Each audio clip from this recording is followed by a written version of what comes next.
उन सभी प्यारे भाई बहनों को जय श्री कृष्णा, नमस्कार, प्रणाम। ज्योतिष के इस विषय पर आइए हम जन्म कुंडली के सुख भाव, संतान भाव पर चर्चा करें और समझें। जन्म कुंडली में सुख की जो संज्ञा है वह तीन प्रकार की होती है: सात्विक, राजसिक, तामसिक। जैसे कोई भजन में सुख प्राप्त करता है तो उसे भजन सात्विक रूप से सुख देता है। जिसको धन संपत्ति वाहन मकान से सुख है उसको धन संपत्ति वाहन मकान से, जिसको शराब का सुख ढूंढना होता है उसको शराब कबाब इत्यादि में सुख होता है। तो सबके सुख भिन्न भिन्न होते हैं। इसलिए जन्म कुंडली में जो मेन होता है लग्न, उस व्यक्ति को सुख कौन सा प्रिय है उसके लिए लग्न को देखना जरूरी होता है। फिर जैसे मान लो किसी व्यक्ति का अग्नि तत्वीय लग्न है, जैसे 1-5-9, 1-5-9 अर्थात मेष, सिंह, धनु अग्नि तत्वीय लग्न है। अब उस व्यक्ति में जो अग्नि तत्वीय गुण है वो कहीं ना कहीं सात्विक है। अब उस व्यक्ति को, जैसे मेष लग्न वाले को सात्विक ग्रह ही देखते हो तो उस व्यक्ति को सच्चा सुख ही बढ़िया लगता है। ठीक। अब हम सुख के ऊपर जो चर्चा करने जा रहे हैं, ध्यान पूर्वक समझिएगा। सुख का विचार कहां से किया जाता है भाई? लग्न से आदमी के स्वभाव का राजसिक है, सात्विक है, तामसिक है। लग्न लग्नेश और कारक सूर्य से उस व्यक्ति का पता चलता है। उसी प्रकार से खान पान दूसरे घर में उसका कैसा है, कौन सा ग्रह वहां बैठा है, कौन सी राशि वहां बैठी है, कारक कौन सा है, तो वहां से पता चलता है। उसके भाई बंधु, उसके मित्र कैसे होंगे, तीसरे घर से पता चलता है। फिर उसकी माँ और उसका सुख, वाहन, मकान इत्यादि का सुख देखा जाता है। अब हम इसके लिए लग्न निकालेंगे। पहले आपके पास जन्म कुंडली में जो मेन हेड है, जहां जन्म कुंडली लिखा होता है या लग्न चक्रम, जन्मांग चक्रम लिखा होता है, उसको लग्न कहा जाता है। तो अब हमें लग्न कोई भी रख लेना है आपको बताने के लिए। यह एक उदाहरण कुंडली है, ना कि किसी विशेष व्यक्ति की है। हम यहां एक लग्न रखते हैं, फिर आपके साथ चर्चा करेंगे। यहां हम मेष लग्न काल पुरुष की एक राशि है उसको रख लेते हैं। उसके बाद बिठा देते हैं सारे लग्न राशियां। ठीक है।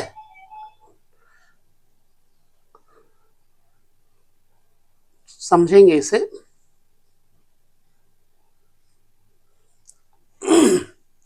अब इस जन्म कुंडली में मेष लग्न मैंने रख दिया। अब इस व्यक्ति का स्वभाव जानना हो हमें तो कैसे जानेंगे? मेष लग्न है, अग्नि तत्व है, इसमें अग्नि तत्व प्रधान ग्रह यदि बैठेंगे तो ऐसा व्यक्ति क्रोधी, सात्विकी, स्पष्ट वक्ता और रजोगुणी भी उसके अंदर कुछ गुण होंगे। अब इसके स्वभाव के अनुसार कि सुख उसको किसमें मिलता है। अगर रजोगुणी व्यक्ति है तो उसे वाहन मकान इत्यादि का सुख अच्छा लगेगा। भजनानंदी, जिसको अध्यात्म का सुख लेना है, तो उसके लिए इसके ऊपर पड़ने वाले ग्रह, जैसे बृहस्पति की, चंद्रमा की, बुध की, शुक्र की स्थिति हुई तो इस जातक में वह सारे गुण होंगे। अब ध्यान पूर्वक समझिएगा। जैसे अब इस व्यक्ति के सुख का स्वामी चंद्रमा है, यदि यहां पर चंद्रमा बैठा होगा तो व्यक्ति के लिए पहली बात तो जो शुभ ग्रह होते हैं वो केंद्र में शुभता को कम कर देते हैं, यानी अच्छाइयां कम कर देते हैं, स्थगित कर देते हैं। इसलिए यदि यहाँ चंद्रमा बैठा होगा तो सुख में कमी जरूर थोड़ी सी आएगी। परंतु अगर वो चंद्रमा यहां बैठ जाए भाग्य भाव में तो सुख में और चार चांद लग जाएंगे। अब हमें यहां पर समझना होगा। मान लीजिए यहां चतुर्थ स्थान पर कर्क राशि आ गई तो चंद्रमा स्वामी हो गया, परंतु यदि यहां दो लग्न वृष लग्न होता तो वृष लग्न होने से यहां सिंह हो जाता। ऐसे में ही सिंह का स्वामी सूर्य होता, अब सुख का स्वामी हो जाता सूर्य, लेकिन कारक चंद्रमा ही रहता। अब इस बात को हम और गहरे से समझने का प्रयास करते हैं। सुख भाव का विचार हमें करना है, पुत्र भाव का विचार करना है, इसके लिए हमें चतुर्थ घर देखना होगा।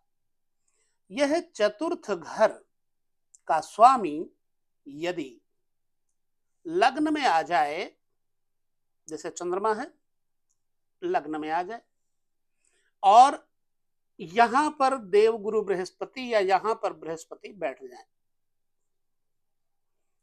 यहां पर बृहस्पति बैठ जाए, दोनों में से कहीं एक पर। अब देखिए ध्यानपूर्वक, बृहस्पति की दृष्टि एक नवम भाव पे चली गई, एक सुख भाव पर, सुख भाव के स्वामी पर चली गई। पंचम दृष्टि, सप्तम दृष्टि, नवम दृष्टि बृहस्पति की होती है। अब बृहस्पति ने सुखेश को प्रमोट कर दिया। इस व्यक्ति को धनाढ्यता और राज्य वैभव सुख से कोई वंचित नहीं कर सकता। लेकिन अब यहां सावधान होना है हमको। आप कहेंगे कि हमारे पास अच्छी स्थिति है, हमको बृहस्पति बृहस्पति देख रहा है, लेकिन हमको सुख नहीं मिलता। तत्काल हमें यहां देखना होगा कि चंद्रमा जिस राशि पर बैठे हैं, मंगल की राशि पर बैठे हैं, अब इस राशि के स्वामी मंगल फर्ज कीजिए यहां चले गए हों, ठीक। अब मंगल यहां चले आए, लग्नेश यहां चले गए। अब चंद्रमा के पास सुख वैभव विलास सब कुछ आता है, लेकिन ये व्यक्ति अशांत रहता है। कारण क्या है? क्योंकि इस व्यक्ति का जो चंद्र लग्न है, जहां की मेष राशि में चंद्रमा बैठा है, वह राशि मंगल व्यय भाव में चला गया है। इसी भांति से अब इस मंगल के ऊपर यहां बैठे हुए राहु की दृष्टि चली गई। बड़े बारीकी से समझने का प्रयास करिए। यहां केतु बैठ गए। अब राहु की दृष्टि इस लग्न के स्वामी को देख रही है, केतु साथ में बैठ गए, एक यह बात हो गई। अब खराब ग्रहों की स्थिति बता रहे हैं आपको।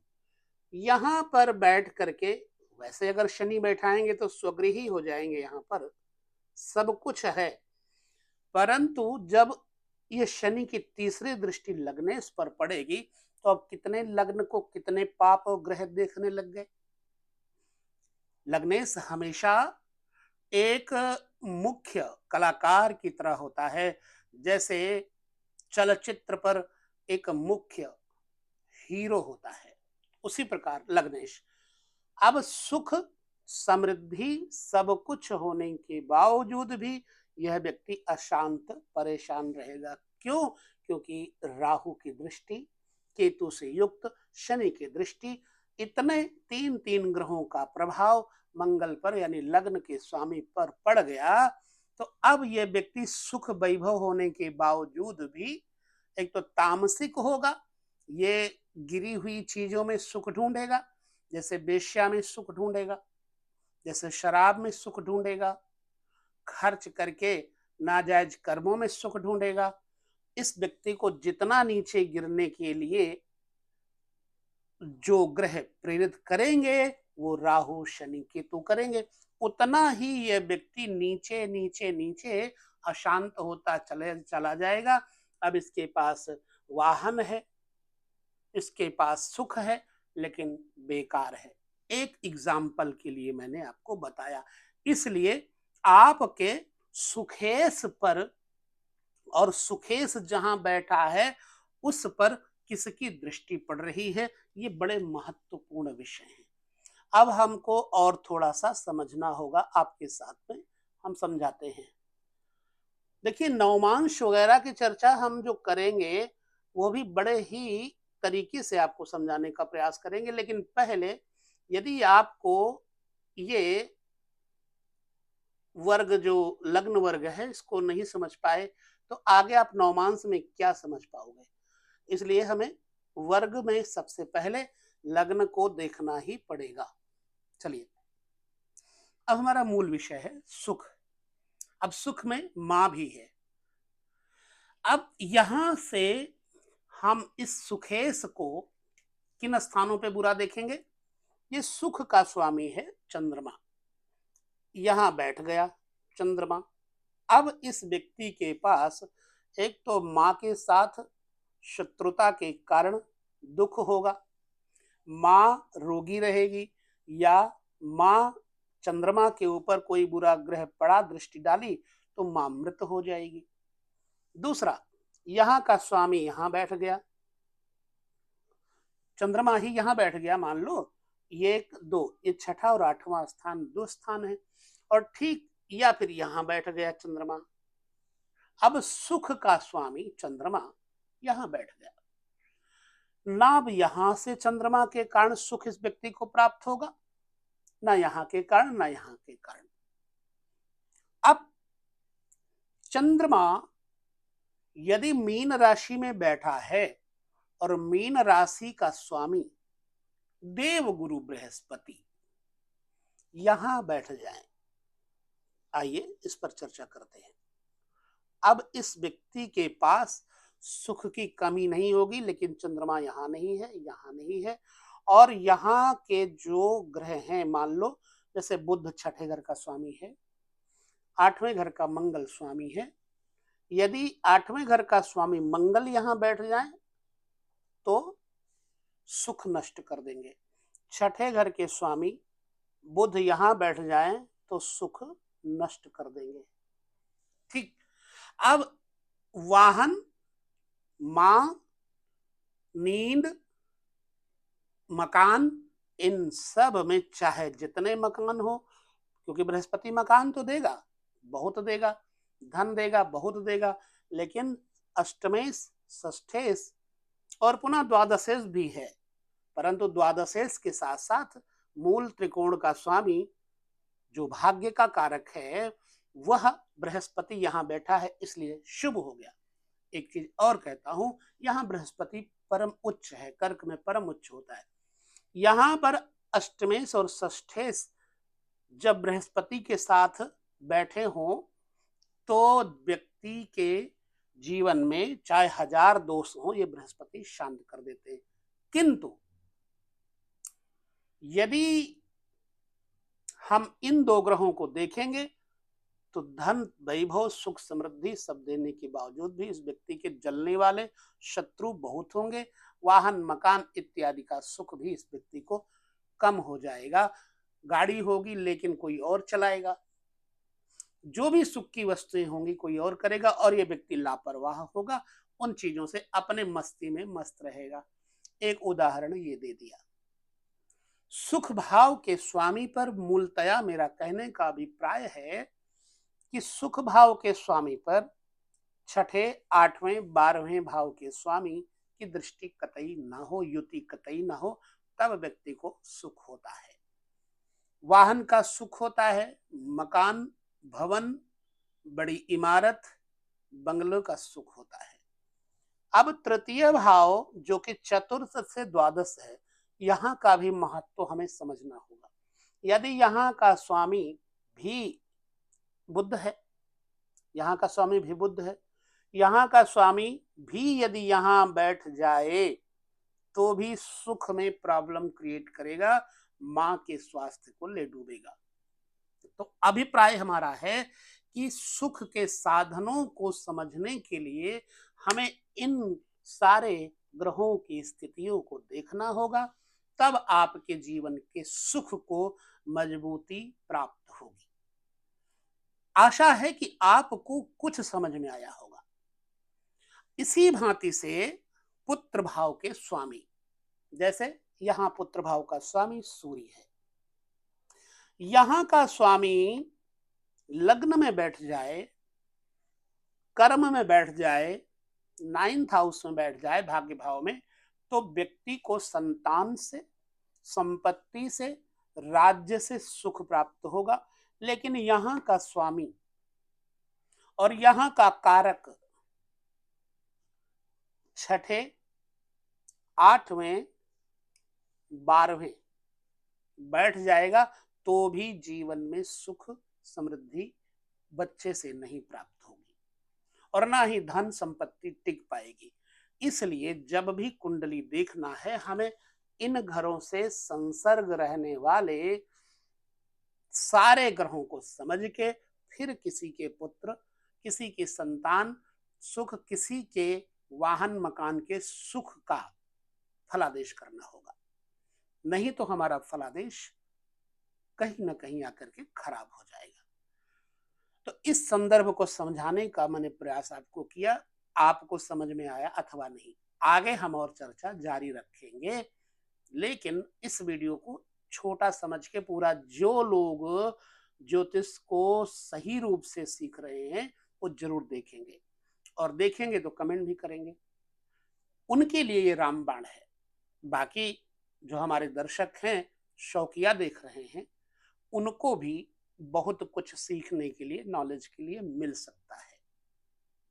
मैं आपको और बता दूं, मेरा कोई लक्ष्य नहीं है कि मैं ज्योतिष पर आपको बहुत ज्यादा व्याख्यान दूं। मेरा लक्ष्य है सिर्फ अपने स्वरूप को साधने के लिए। लेकिन वर्तमान काल में ज्योतिष एक घर घर फैल गया। उस ज्योतिष को सही मायने में ना समझने के कारण कई लोगों को भ्रम हो जाता है।